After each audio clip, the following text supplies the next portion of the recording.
Каква е улогата на ДУИ, која е сега коалиционен партнер на СДСМ во владата, која се разбира дека би требало по редот на нештата да се согласува со антикорупцијската агенда на владата, како и сите останати важни аспекти на политичките процеси во земјата. Кој е вашето гледање на улогата на ДУИ во овие политички процеси како коалиционен партнер на владата? Па би почнал со една мисла пред Али Ахмети да биде принуден од Европската Унија, лично од Федерика Могарини, да се оттргне од ВМРО и од Никола Груевски. Никола Груевски во интервјуто за тогашно, за весникот Република, изречно се изрази вака: никогаш нема да дозволам ДУИ да направи коалиција со СДСМ. На интервенција на новинарот како тоа ќе го спречите, тој одговори дека зна тиот ДУИ како. Па може ли, продолжи новинарот, да ни кажете и нас како ќе дозволите некои наши планови да ги држиме во тајност? Меѓутоа бидна, како што бидна, откако не остана функционер од Америка, од НАТО, од Европската Унија, кој не дојде од тука за да го натера да се тргне. Меѓутоа, очигледно од однесувањето на ДУИ од тога до денеска, независно што се случи, дека таа врпса не е прекината со ДУИ. Тој, според моја претпоставка, подосна се поставува прашањето зашто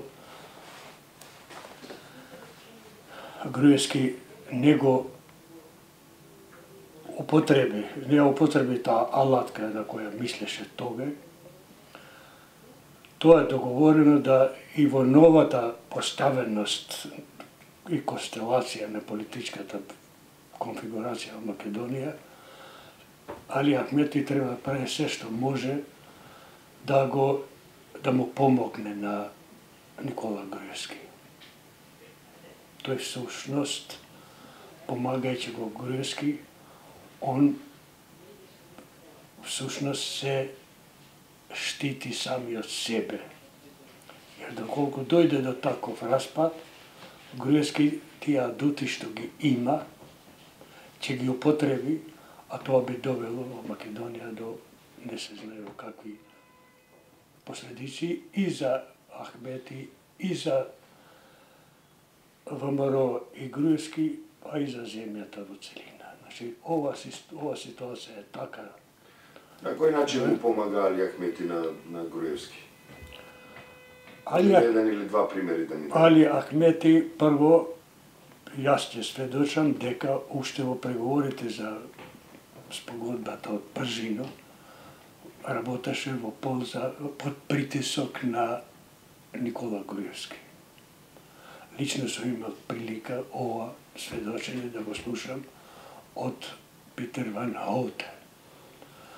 Тој во едно интервју за Фокус во тоа време, 15 април негде 15 година, 2015, рече оти во текот на преговорите, во едно време, во еден момент, Груевски побара пауза за да се консултира со Али Ахмети сам. Се оддалечија, после известно време се врати и Али Ахмети беше пожолтен и се сврте кон, до тога и помало ме поддржуваше, се сврте кон Груевски. Ова ми го рече и ова, а не сум бил сам во тој разговор. Али Ахмети тргнав еден член на групата од ВМРО и му реков, ама што му направивте на човекот што вака се промени? Му прикажавме еден филм горево на ката. Значи, ова врска, овој проблем и ден денеска функционира. Како? Многу едноставно. Според сугестиите и препораките на Венецијанската комисија, снимките од бомбите требаше сите да се објават. Дури се наведува во таа препорака и тие од диалозите од приватен карактер доколку задират во јавниот интерес. Се направи обид во парламентот да помине овој предлог да биде усвоен. Категорички Али Ахмети не само што не се сложи снимките да се објават, дури отидоа до таму што Дуи предложи закон во согласност со ВМРО снимките да не се објават не само во Македонија, туку и во странство. Замислите ли?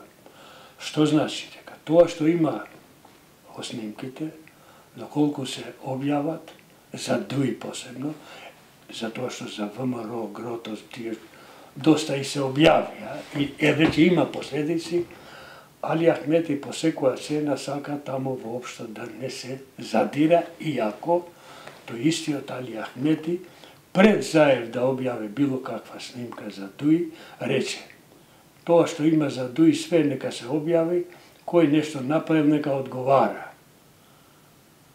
Меѓутоа, од тоа време Заев, дали смислено, дали случајно, објави 2-3 снимки за Дуи и лично за Али Ахмети, кој на перфектен македонски јазик зборува со Никола Груевски за спас на некои дивоградби на Чаир.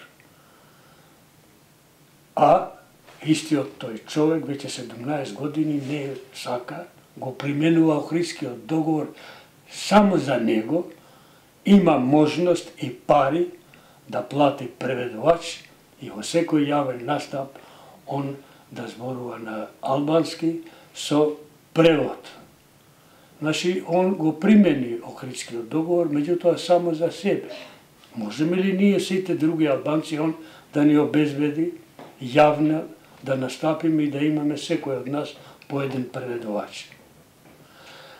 Значи, што е, он ги обструира сега сите предлози, со самиот факт дека законот за јазиците го постави како услов, спротивно на мислењето на Хан и на другите, дека законот нема потреба да има знаменце, он направи една бомба со која процесите ги не му беше немо толку за јазикот, jer да му беше за јазикот, он поготово овие 8 години, од кои едно 5 имал двотретинско мнозинство во собранието, он тој закон во договор со Груевски ќе го донесеше. Меѓутоа, он законот не му беше примарен, него примарно му беше да ги спреши процесите на донесување на реформските закони, да продолжи заробеноста на судството, што гледаме дека веќе 2 години исклучиво на рочиштата одлагања имаме. И замислите овие процеси сега, доколку вака продолжи, откако некои пресуди ќе ги донесе основните судови, тие треба да одат на апелационите, така да со ова одогледување на процесите, што е во директна помош од Али Ахмети, он го помага Никола Груевски. Што треба да направи Зоран Заев како премиер на оваа влада? во овој момент? Што мислите дека тој може да направи? Мислам дека малку ми е несфатливо и мене и на многу луѓе дека немаше потреба Алија Заев да ги прифати сите условувања на Али Ахмети, нарочно откако дојде до промени во ВМРО.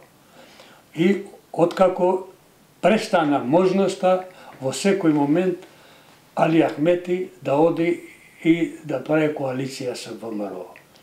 Тука Заев не мораше Али Ахмети да го поддржи, да ги добие сите градоначалници, а не мораше, затоа што Али Ахмети две работи. Прво, не можеше веднаш да излезе. Второ, сега многу полесно во новите околности на представниците на меѓународната заедница, Европска унија, Америка, да не му дозволат да едноставно да излезе од влада за да создаде криза, избори и така натаму. Премногу работи се случија од тога. Тоа сега не може. Само треба да се има предвид нарочно овој Зоран Заев. Процесите на расплет на оваа криза го овозможија тие 30-40.000 гласачи албанци кои му донесоа на коалицијата на СДСМ 4-5 па и тројца пратени, да не беа 49 пратеници. Не че можеше СДСМ да овој процес, тоа беше предуслов овој процес да продолжи така да после со ДУИ со 10 пратеници да може да се спречи ВМРО да прави влада. Ја не викам дека гладко ќе одеше ВМРО да прави влада и сите, меѓутоа процесите ќе беа сосема поинаку. И на меѓународниот фактор ќе беше многу потешко да тера. Друго, Али Ахмети помогна во изборната комисија со Собија Купи, кој се воздржуваше од гласање за отворање на уште кутии во Гостивар, каде што ВМРО не ќе имаше ни 51. Сега тој контингент, тие албанци што гласа за Заев, со право се разочарани. Еден од таквите во Чаир и му рече на Заев лице дека ние гласавме да не спасиш од овие банди на ДУИ на Чаир, а ти му ги рака со рака мојше, а ти си дошол тука да ги спасиш бандите на Али Ахмети. Остана без текст Заев. Не мораше до таа мера Заев да оди, можеше да му прави и тој притисок, да не може он да оди да поддржува градоначалници кои сам ги спомна дека се корумпирани. Сам. Тука се уште јас не можам да открием дали до таа мера и зошто Заев беше такви поменетрули компромиси да прави со Али Ахмети, а и да продолжува и сега со некои мерки во судството ова да сето ова Али Ахмети ги прави да се штити самиот и натаму да одат процесите евентуално со тек на време да дојде до некои можности да се спаси Груевски, jer Груевски во момент кога ќе види дека оди во затвор, дефинитивно, а тоа со ваков процес нема да биде брзо, тој тога ќе ги примени сите тие закани што порано ги најавил.